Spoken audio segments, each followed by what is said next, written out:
Tenemos al doctor, el día de hoy, como conferencista magistral, al doctor Ambrosio Velasco Gómez, quien es doctor en Filosofía e Historia de la Teoría Política por la Universidad de Minnesota.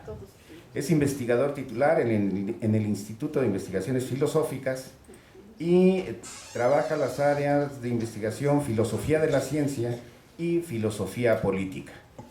Bien, el doctor nos va a dar una conferencia que tiene un nombre muy interesante. Se llama Dos revoluciones, dos bibliotecas. Doctor, ya no le quito el tiempo, ¿sí? Mejor vamos a escucharlo. Adelante, por favor. Pues muchísimas gracias, maestro César Augusto. Muchas gracias al doctor Jaime Ríos por la invitación y al maestro César Augusto, secretario académico, por permitirme estar ahora con ustedes.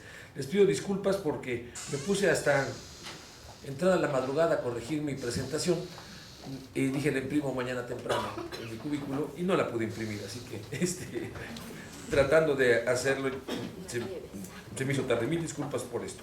Bueno, lo que yo quisiera presentar a ustedes con este título que comenté con César Augusto y con el doctor Jaime Ríos, Dos bibliotecas, dos revoluciones. Es un poco mostrar la importancia de proyectos de colecciones de obras fundamentales para la identidad nacional que tienen una repercusión importante, trascendente en la Revolución de Independencia y también en la que se conoce con el nombre de Revolución Mexicana. Y me referiré específicamente a la Biblioteca Mexicana de Eyara Yeguren, que escribe y publica a mediados del siglo XVIII, y por otra parte al reinicio de ese proyecto, fíjense ustedes, es muy interesante, por parte de José María Vigil, ya como director de la Biblioteca Nacional. Y quisiera mostrar, pues, no solo la importancia de ese proyecto académico, de ese proyecto de colecciones de libros o de hacer recuento de los libros publicados en México, sino del impacto que tienen en la formación de una conciencia crítica y de la identidad nacional. Este es el propósito de la plática. Voy a iniciar, pues casi por ritual, diría yo, con una referencia a quien considero nuestro fundador más importante de las humanidades, y también tengo entendido que se le considera un fundador de la primera biblioteca mexicana, Fray Alonso de la Veracruz.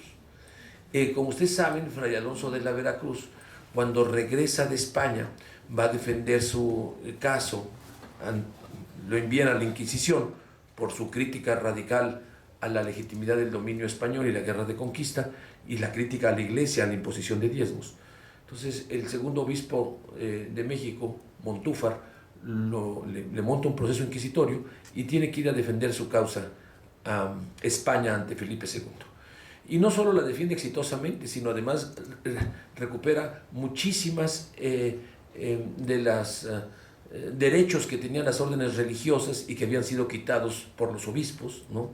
Y en particular además trae, se dice, 3,000 volúmenes, 3,000 libros. Es decir, al emperador le sacó todo lo que quiso, entre ellos una enorme biblioteca que establece en el Colegio de San Pablo, con más de 3,000 volúmenes. Alguna vez el doctor Vicente Quirarte, me comentó que también los bibliotecólogos lo consideraban como fundador de la primera biblioteca mexicana. No sé si qué tan cierto, qué tan, no tan cierto, eso no se dice, qué tanto coincide este punto de vista con el que ustedes tienen.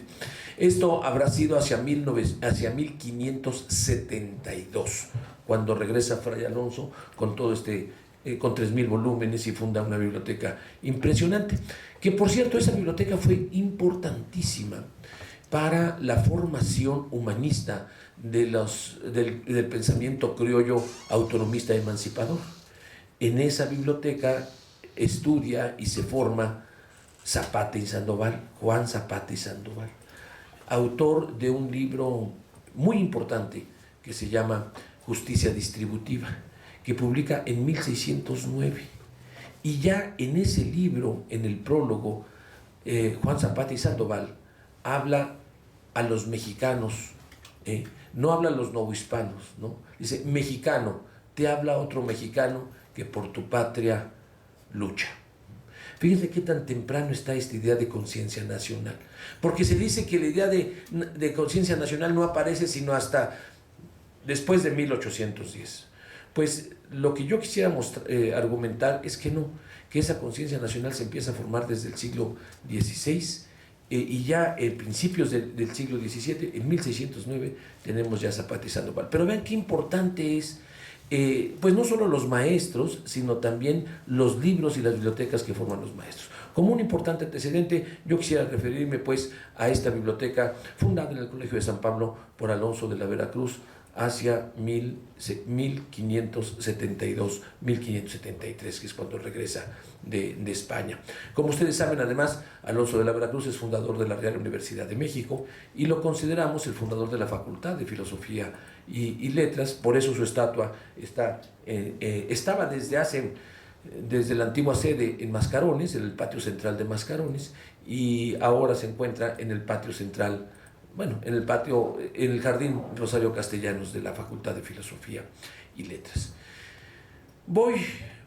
Avanzo hasta el siglo XVIII, mediados del siglo XVIII. Como ustedes saben, durante todo el periodo colonial se va desarrollando un pensamiento que se conoce con el nombre de nacionalismo criollo. Y es, diría yo, una época de esplendor de la producción humanística. Yo creo que la época colonial ha sido la época en que la producción humanística tiene más peso y tiene más relevancia. Tanto le debemos a las humanidades en ese periodo que de ahí surge el primer proyecto de nación y de ahí surge la primera identidad nacional.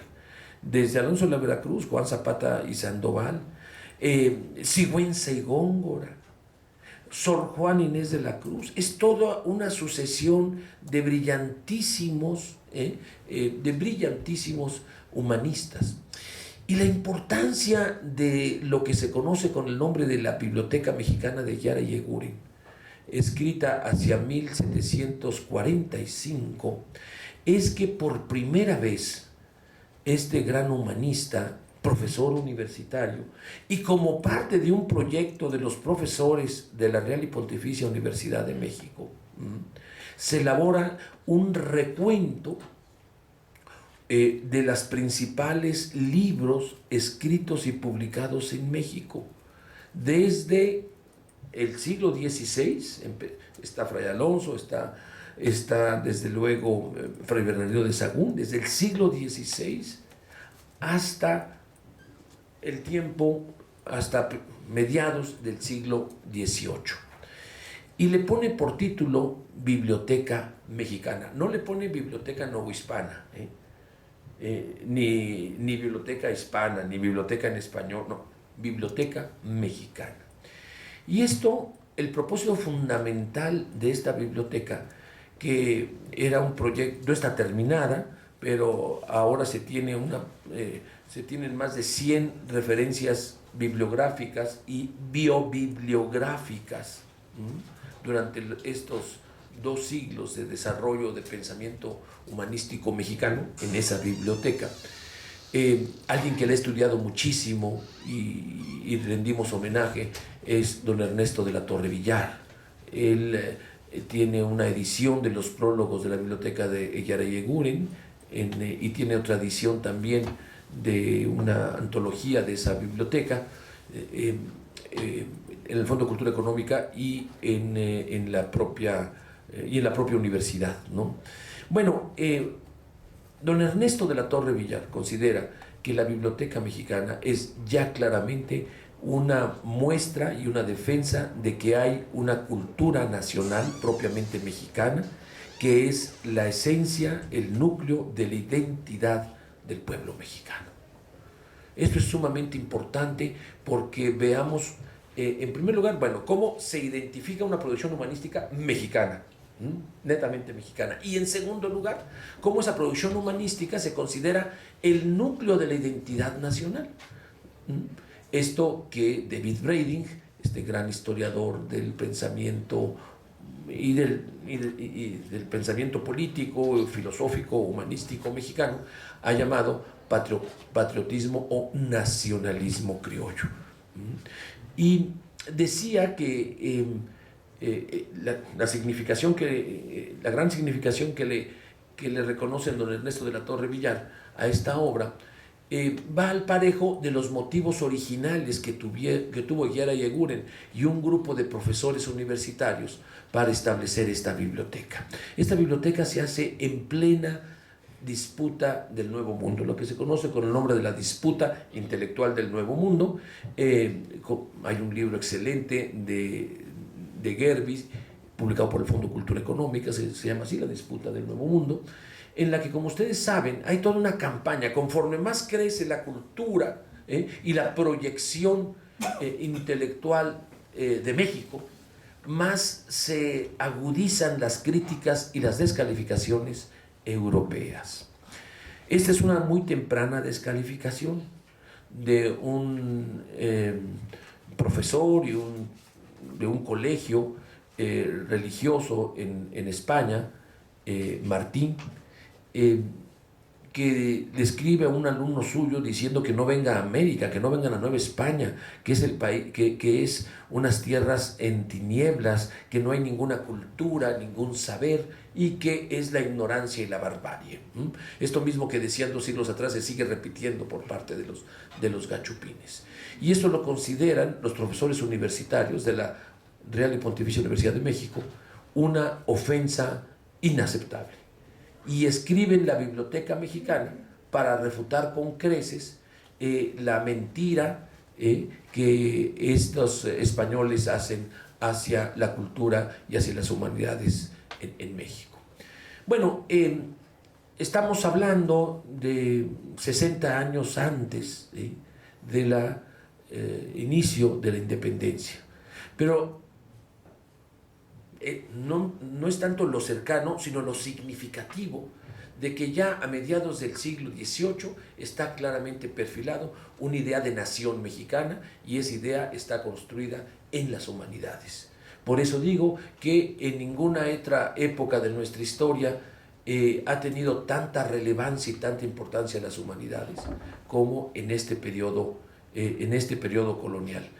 Y su relevancia es que están en contra de la relación colonial, en contra de la dominación y a favor del reconocimiento de la identidad nacional, todavía no de la independencia, pero sí de una dignidad, de una identidad, de una grandeza mexicana.